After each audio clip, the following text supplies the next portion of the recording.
Welcome to you both. Thank you. Thank you. Thanks for having us, Denver. Indeed.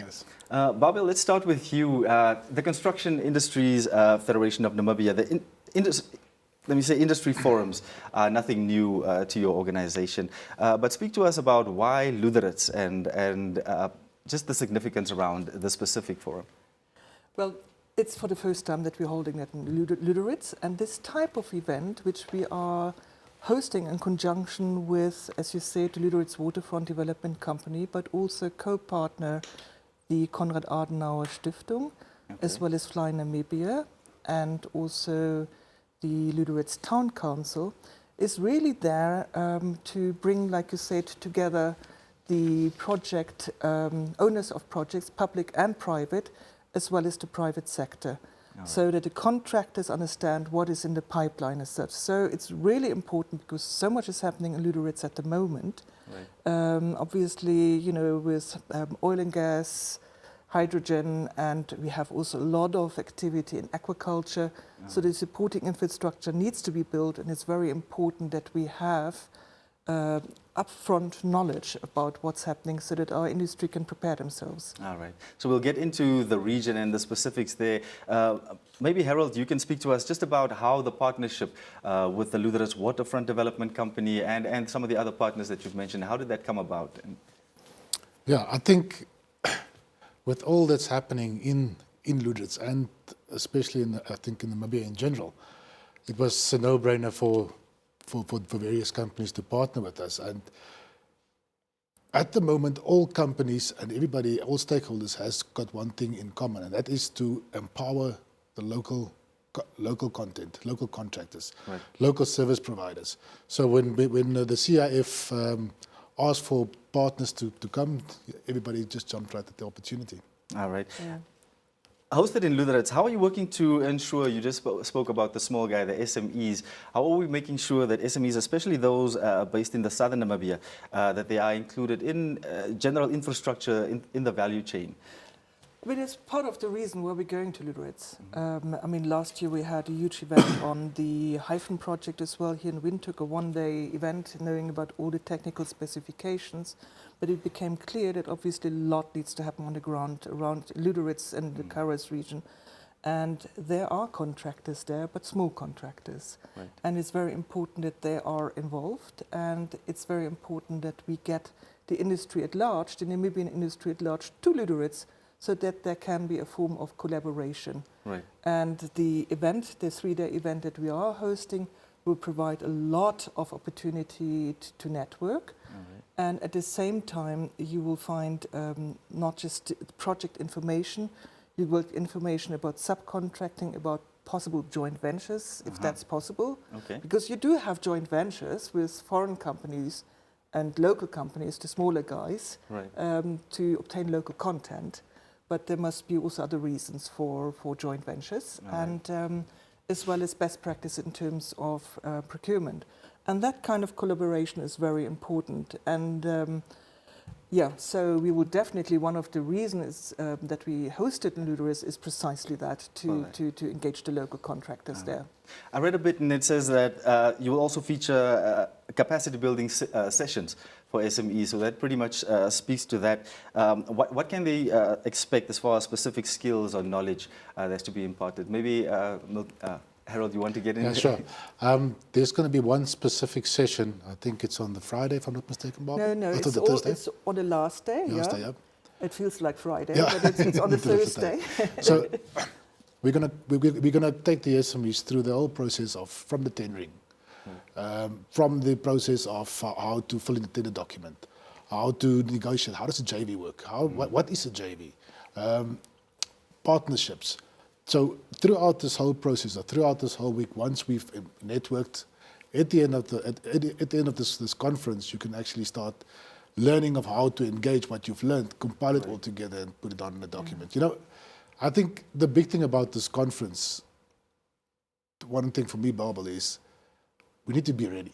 We need to stand. We're at the point. We're like, I almost say, like Moses at the promised land. Right. We're standing there now. You need to know, okay, guys, if we are not ready, we're not going to make it. Yeah. We standing and outsourcing everything that comes through. So you as a SME, as a contractor, large and small, you have the opportunity to see where you can fit in this whole process of all this infrastructure development that is planned. Luderitz specifically with the oil and gas, as well as the green hydrogen, and there's a lot of other projects happening. And also remember is, with all that's happening, there is going to be housing that's needed. There's going to be infrastructure, roads. There's going to be sewer. There's going to be water. There's going to be shops. There's going to be retail. I mean, there's a new shopping center that's going to be busy building now. So there's a lot of things. So opportunities for other sectors to also get involved. All right. I'm trying to steal a little bit from your work sessions there. Procurement requirements. Why is this so important? And maybe just speak to us about the importance of procurement requirements. Often when the word procurement comes in, we start to link corruption, transparency, not there. How does the CIF also work with government and SOEs to sort of promote a more transparent and more accessible procurement system? If I can answer that, the whole forum is essentially about procurement. Right. If you think about it, because we know upfront about which projects will be in a pipeline, but that does not mean that we will be circumventing the normal tendering process, procurement process. But procurement is really key. It's key for excellent infrastructure development, as well as for our economic development of Namibia, if we get it right. Right. And I think that we need to find the right methodologies for certain projects in terms of procurement, so that we have maximum local content. And a lot of projects where we are satisfied with 10 to 20% local content, but that is not sufficient. Right. And because we do have the local capacity, but I think it's also very important that is happening at the same time, that procurement is necessary, that we select the right contractors, because you cannot have non-alignment kind of between the contractor and the size of the project. They need to be suitably aligned, that a smaller contractor can tackle the project, and you don't need a large size contractor handle a project that SME would handle. Okay. So that is very important, but also, anything else you'd like to add? Maybe as far as the talk of always, shortage of skilled labor in construction, is the CIF addressing that, and how? Maybe just speak to us about that. We are actually at the moment also particularly in anticipation of the emerging industries. Green hydrogen, oil and gas, that can actually become a competition to the construction sector in terms of skills. Sure. Okay. Because obviously after years of recession, a lot of professionals actually have migrated or have left the country. So they need to be brought back essentially. But also we need to further develop our skills. So we are involved in assessing the skills that are needed amongst our members, and hopefully with that we can capacitate more businesses, that we have more skills. But we do have the right, I don't want to say with that we don't have the capacity, because that can be quite easily sort of interpreted like that. Right. Namibia has large size civil contractors, Namibian-owned contractors that can do large size contracts. Okay.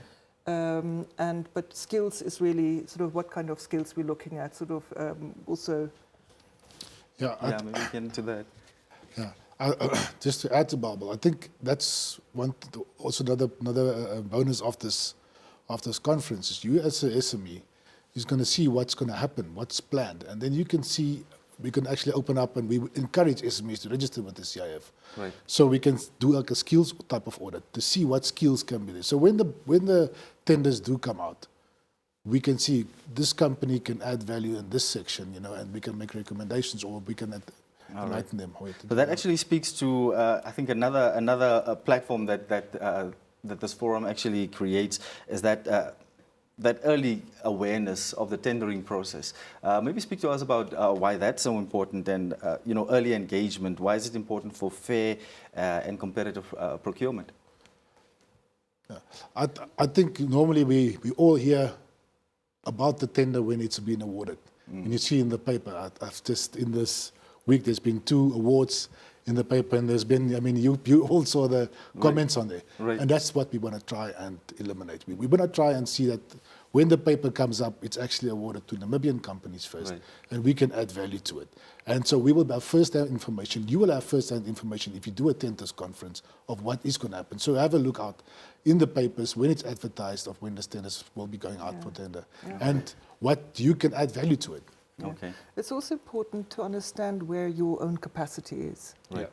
So when you hear sort of what is in the pipeline, can I do the job, or do I need to, get more skills? Right. Do I need to get more plant and machinery? Do I need to get more finance? Right. So that you prepare yourself accordingly, or, collaborate, partnerships as such. Right. So to anticipate sort of what is lying ahead, to prepare yourself. On the topic of, we were talking about this, the skills and the capacity, and also on the media and what's been said there.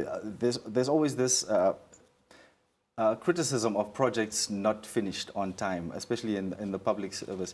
What do you think is happening there? Is that something that you as an organization is worried about, and I will need to that answer have that, some yeah.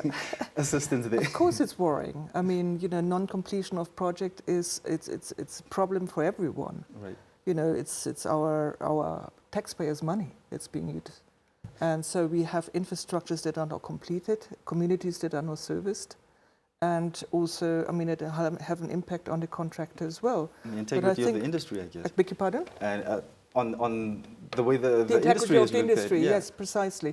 But in reality, I think it's a selection of the contractor. Mhm. And you need to match the size of the contract with the size of the company. And we still do not have a construction council. We have been lobbying that since 2006, I might Indeed. add. And that is so important that we get a construction council in place, because then every business in our sector would have to be registered. Mhm. And then you know the capacity of that contractor. And accordingly, you can then also advertise tenders that basically reserve certain tenders, reserves the project for certain categories with the council. As you have been proven Yeah. capable of. So basically, you would say for this tender we have category A to C, and for this tender we have category G to H or whatever. So you can line it much better, and you will better understand the capacity in the country overall, because you have all companies registered. Gotcha. And if there is no council, there's no regulation that leads to possibly also to poor workmanship.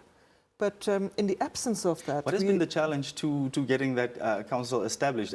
As you said, this has been in the pipeline many times, and as soon as you see your organization mentioned, you speak about it. So what is keeping it from? I don't think it's lack of knowledge.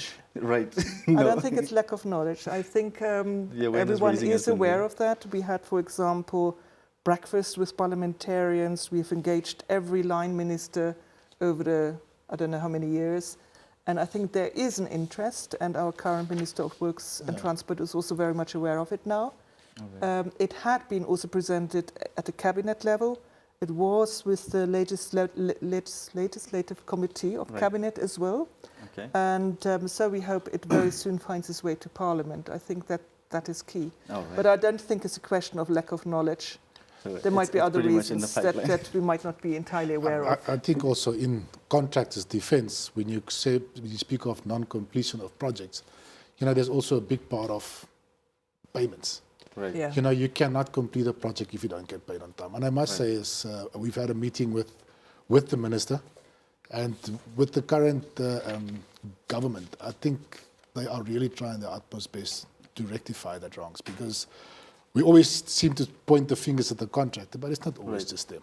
It's never just that simple. There's so many things I think we could still have talked about, but I think we're running out of time. Yeah, underpricing, subcontracting. Would have wanted to get a little bit more into that, but thank you so much, both of you, for joining us tonight. Thank you. Thank you. We thank you.